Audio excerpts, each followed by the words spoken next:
En grandissant, j'ai toujours su que je n'étais pas le premier choix. Je m'appelle Patricia, et depuis aussi longtemps que je me souvienne, j'ai vu mes parents donner toute leur attention et leur soutien à mon frère aîné, Ryan. J'étais toujours en arrière-plan. Ce n'était pas quelque chose de subtil, c'était évident.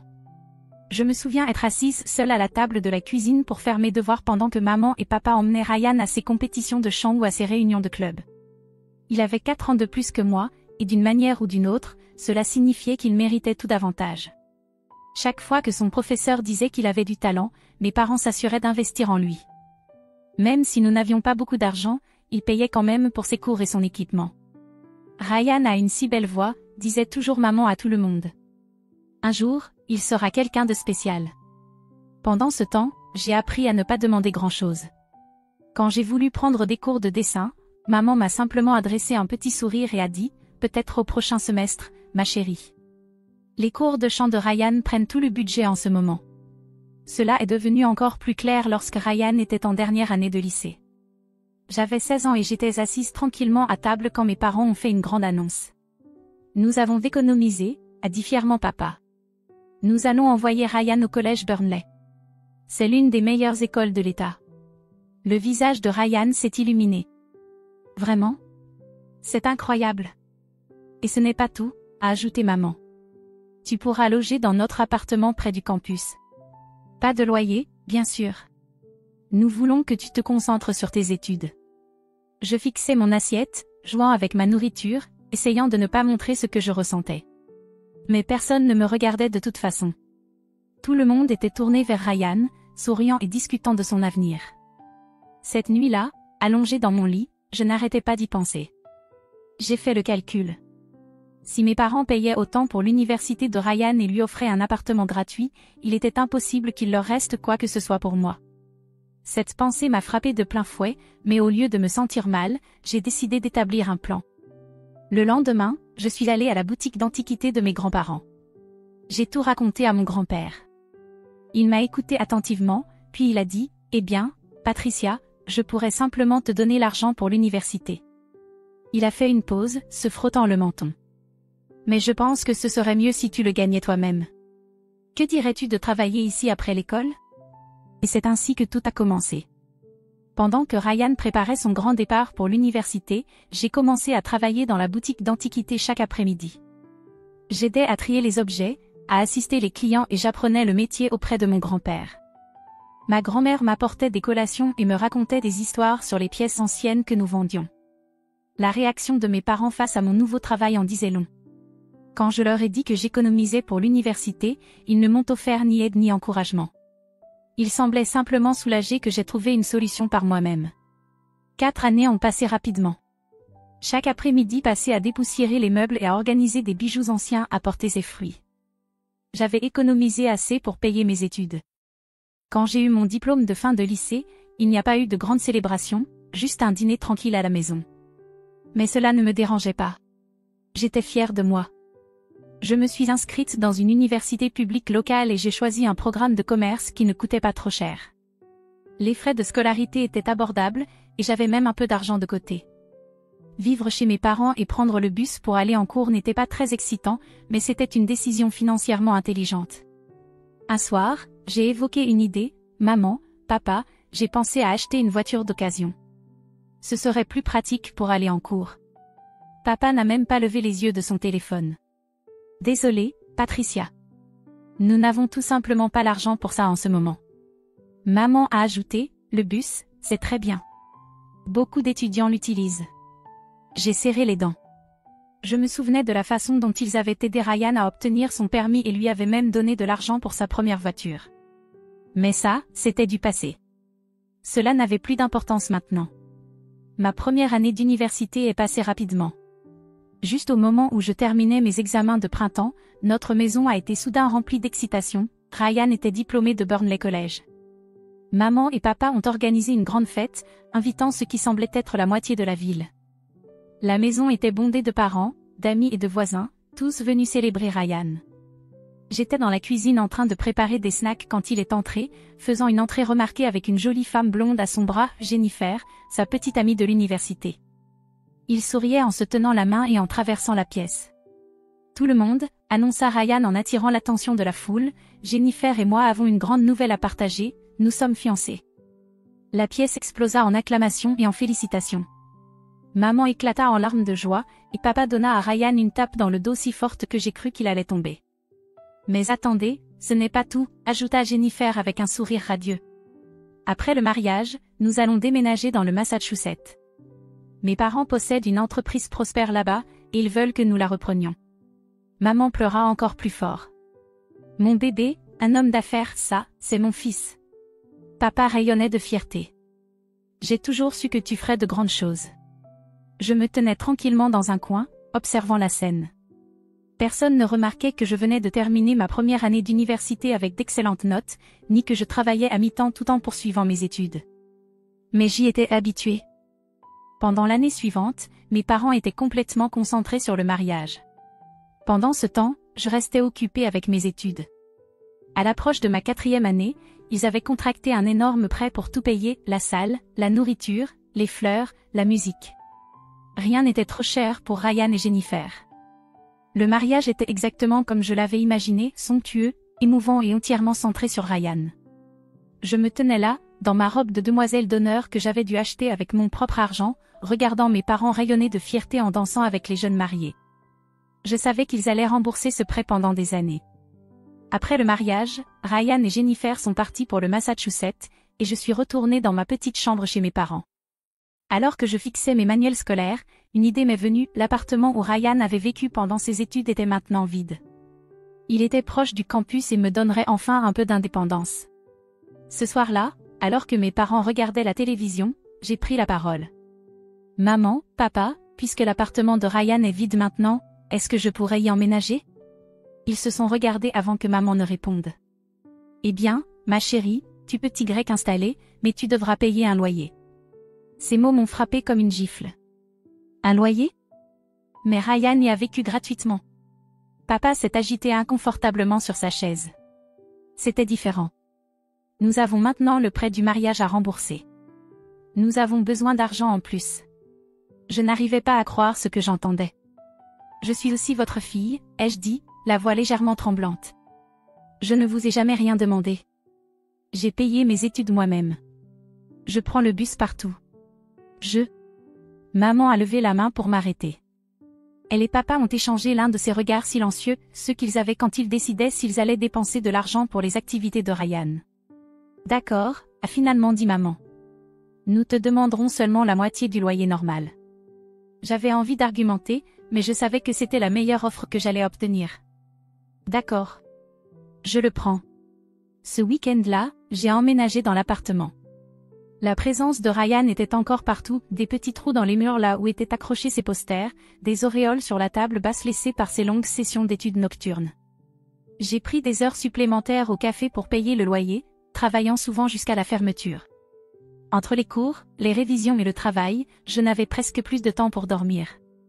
Ma dernière année d'université est passée dans un tourbillon de manuels scolaires, de tabliers de café et de révisions jusqu'à minuit.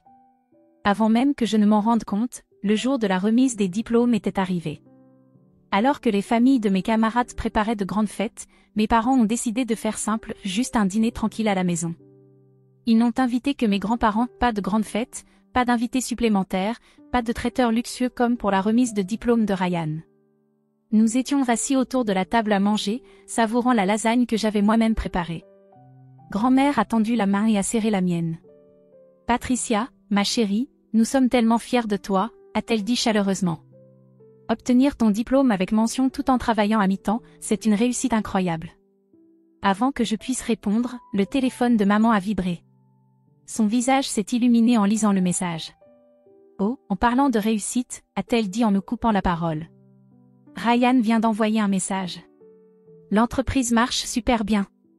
Ils ouvrent de nouveaux établissements.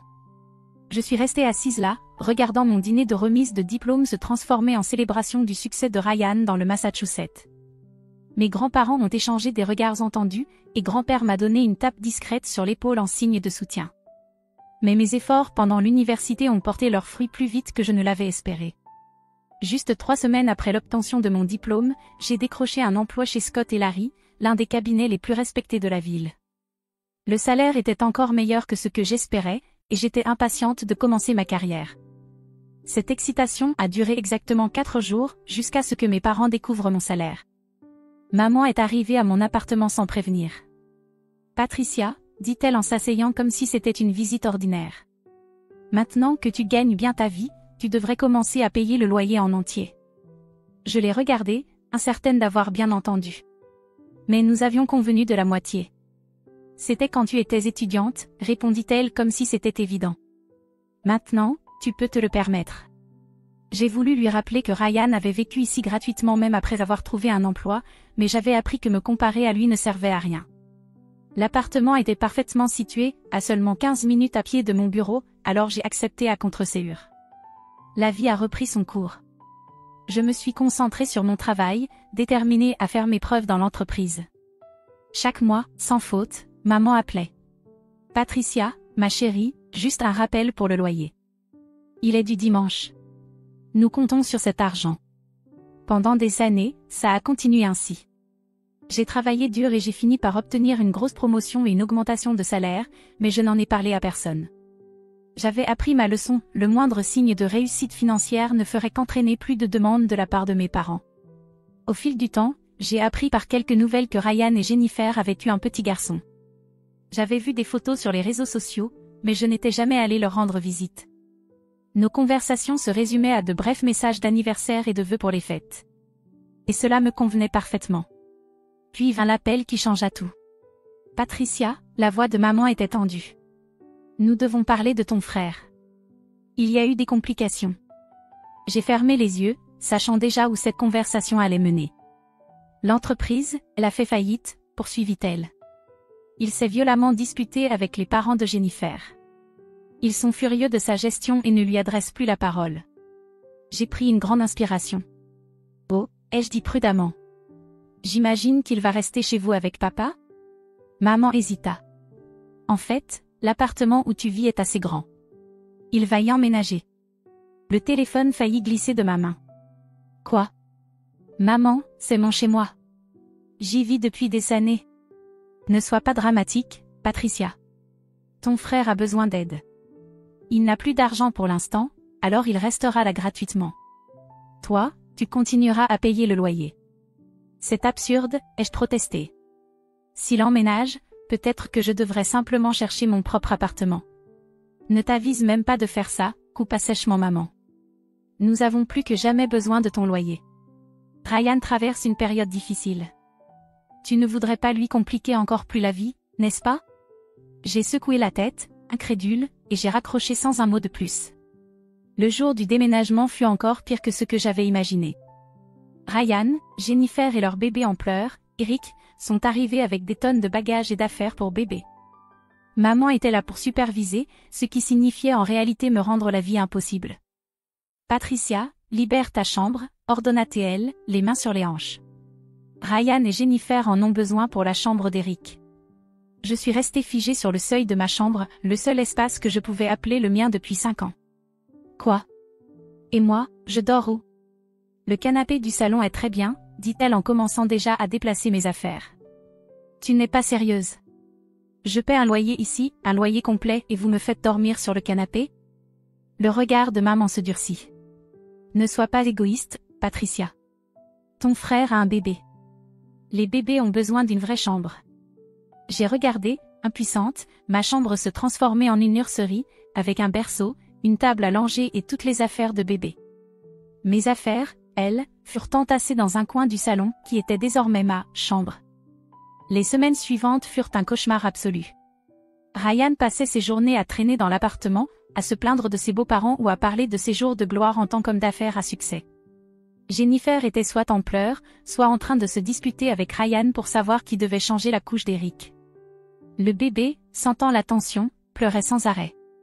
Chaque jour, je rentrais du travail épuisé, pour trouver l'évier rempli de vaisselle sale, des jouets éparpillés partout et du linge sale qui débordait. Au début, j'ai essayé d'ignorer. Mais bientôt, la vaisselle a attiré des fourmis, et le désordre a rendu impossible toute tentative de me détendre dans mon coin de vie. Alors, j'ai nettoyé. J'ai cuisiné. J'ai fait la lessive. Mais à chaque fois que je préparais un repas, il disparaissait mystérieusement avant que je ne puisse même en prendre une bouchée. Un soir, après une journée particulièrement frustrante au travail, j'ai décidé d'offrir à Ryan une chance de se remettre sur pied. Ryan, dis-je en essayant de garder mon calme, mon entreprise a quelques postes ouverts. Je pourrais parler au RH pour toi. Les avantages sont excellents et le salaire de départ est correct. Ryan leva à peine les yeux de son téléphone, son visage se tordant de dégoût. Un poste débutant? Tu es sérieuse? Je suis un homme d'affaires, Patricia. Je ne fais pas de poste de débutant. J'ai besoin d'un poste de direction, quelque chose à la hauteur de mon expérience. Les mots me glissèrent des lèvres avant que je ne puisse les retenir. Ton expérience a coulé une entreprise? Le visage de Ryan s'assombrit. Tu ne sais rien de ce qui s'est passé. C'était la faute de mes beaux-parents. Ils m'ont piégé. Il s'éloigna en trombe vers mon ancienne chambre pendant que je restais là, me demandant combien de temps encore je pourrais vivre ainsi. 4 mois après le début de cette cohabitation infernale, j'étais assise à la table de la cuisine, désormais recouverte de restes de nourriture séchée d'Eric et de taches de café de Jennifer, en train d'examiner mes relevés bancaires. Les chiffres ne mentaient pas. Mes dépenses avaient presque doublé depuis que Ryan et sa famille avaient emménagé. C'était le déclic dont j'avais besoin. J'ai pris mon téléphone et appelé mes parents, déterminés à rester calme et raisonnable. La conversation s'est déroulée exactement comme je le redoutais. Maman, papa, nous devons parler de la situation de vie, commençai-je. Ryan et Jennifer ne paient rien. Ils mangent toute ma nourriture, utilisent les services que je finance, et... Patricia, m'interrompit maman, la voix tranchante. Je n'arrive pas à croire à quel point tu es égoïste. Ton frère a tout perdu. Ses beaux-parents l'ont trahi. Il a un bébé à s'occuper. La voix de papa résonna en arrière-plan. Tu devrais être reconnaissante d'être en position d'aider ta famille. Mais c'est bien ça le problème, dis-je en essayant de rester posée. Je ne me contente pas d'aider, je porte tout sur mes épaules. Je paie toutes les factures. Il n'achète même pas de courses. Ça suffit, trancha maman. Ton frère traverse une période difficile. Ça ne durera pas éternellement. Tu dois être plus compréhensive. Ce soir-là, j'ai ouvert mon ordinateur et commencé à chercher des appartements. J'ai enregistré quelques options proches de mon bureau. Juste au cas où, me suis-je dit. Juste au cas où les choses empireraient. Les choses empirèrent exactement 3 semaines plus tard. J'étais assise sur mon canapé-lit, essayant de me concentrer sur des documents de travail pendant qu'Eric pleurait en arrière-plan. Ryan et Jennifer en étaient à leur 4e dispute de la journée. Puis la sonnette retentit. Avant que quiconque ne puisse répondre, mes parents entrèrent. Maman avait ce regard, le même que lorsqu'elle annonçait que Ryan avait été inscrit à un autre programme hors de prix. Papa se tenait derrière elle, évitant mon regard. Patricia, nous devons parler du loyer, dit maman. Je levai les yeux de mon ordinateur. J'ai payé le loyer de ce mois-ci à temps, comme toujours. Oui, mais à partir du mois prochain, nous allons le doubler. La pièce devint silencieuse. Même Eric arrêta de pleurer. Je fixai ma mère, persuadée d'avoir mal entendu. Doubler? Mais je paie déjà le loyer en entier. Maman désigna l'appartement autour de nous. Eh bien, il y a plus de monde qui vit ici maintenant. Cela signifie plus d'usure, plus de consommation d'eau et d'électricité. Il est normal que le loyer en tienne compte. Normal? Je laissai échapper un rire amer. En quoi est-ce normal que je doive payer un loyer doublé alors que je n'ai même pas de chambre? Je dors sur le canapé. Si quelqu'un doit payer plus, c'est Ryan. C'est lui qui... Je ne paierai rien, s'écria Ryan en se levant brusquement. C'est absurde. J'ai tout perdu et maintenant tu veux que je paie un loyer? Bien sûr que non, mon chéri, répondit doucement maman avant de me lancer un regard glacial. Patricia, tu as un bon travail. Tu peux te le permettre. Ton frère a besoin de temps pour se remettre sur pied. Je regardais leur visage, l'attente ferme de maman, le silence gêné de papa, l'indignation de Ryan et l'expression satisfaite de Jennifer. 4 mois de frustration bouillonnaient en moi. Mais je les ravalais. Je hochai la tête. Très bien, dis-je doucement. Loyer doublé. À partir du mois prochain. Le visage de maman s'illumina de satisfaction. Elle et papa partirent peu après, visiblement ravis que tout se soit déroulé sans accroc. Ils n'avaient aucune idée qu'ils venaient de me donner le dernier coup de pouce dont j'avais besoin pour prendre ma décision.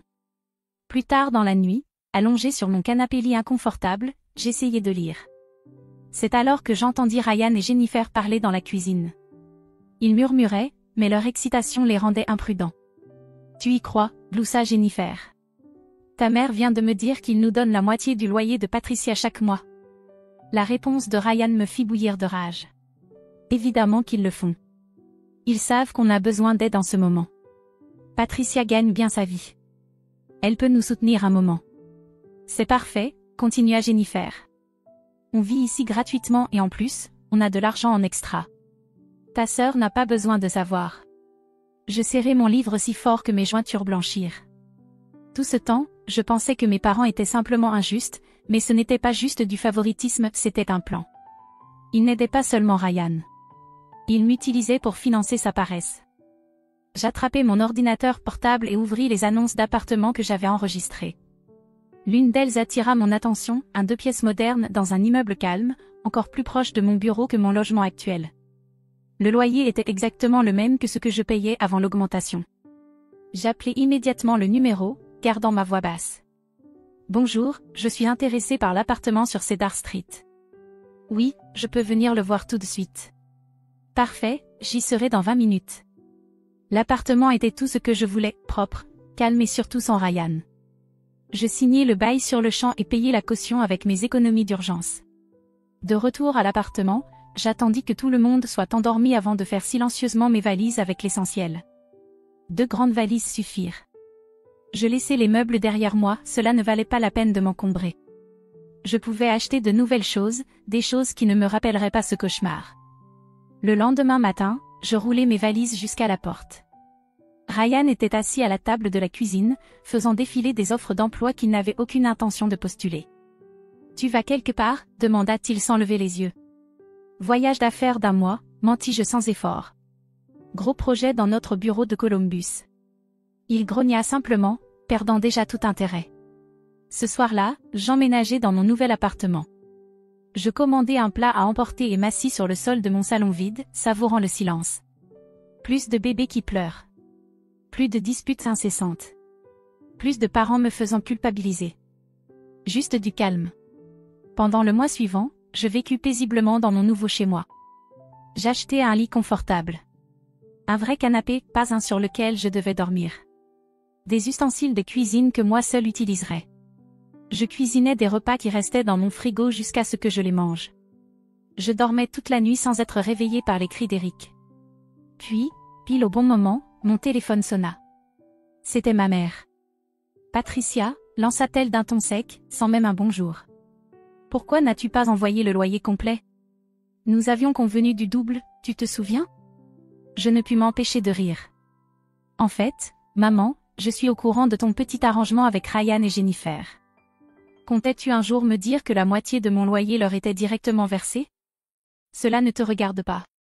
Ton frère a besoin. » Non, maman, l'a coupé je, toujours en riant.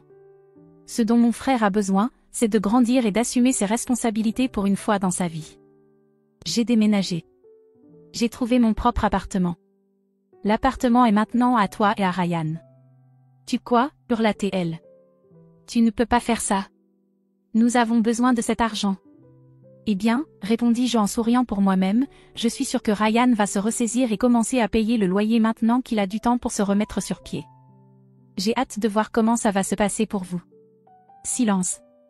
Je pouvais entendre les rouages tourner dans sa tête alors que la réalité s'abattait sur elle.